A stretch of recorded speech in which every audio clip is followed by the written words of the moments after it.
Il est 12 heures lorsque nous retrouvons M. Ngimbi au Centre national d'hémodialyse.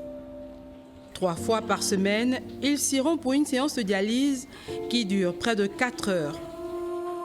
Depuis 2018, année où les médecins lui ont diagnostiqué une insuffisance rénale, cet appareil est devenu indispensable à sa survie. Un rein artificiel auquel il a dû s'habituer et qui rythme désormais son quotidien.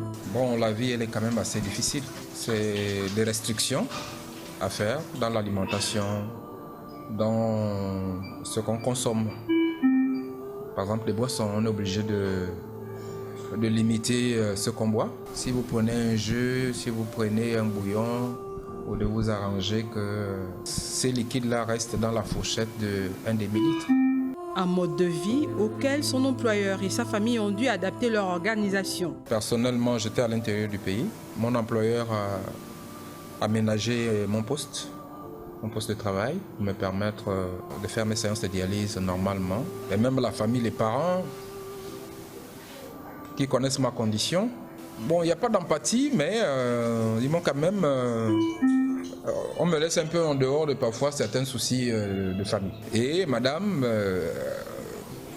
a accepté la situation telle qu'elle est, que c'est une maladie comme toute autre. Mais derrière ces séances répétées se cache une maladie chronique qui nécessite un suivi médical constant. La fonction rénale normale, c'est quand le débit de filtration est supérieur à 60 ml de sang par minute.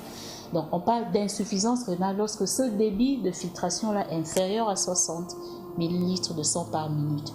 Et donc la progression va se faire de façon vraiment régulière et continue au fil des mois, au fil des années, avant d'arriver au stade dit terminal, qui est le débit de filtration inférieur à 15 ml de sang par minute.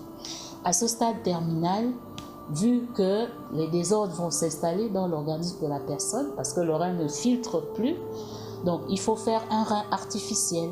Donc il faut aller épurer, nettoyer ces déchets-là de façon artificielle à travers une machine.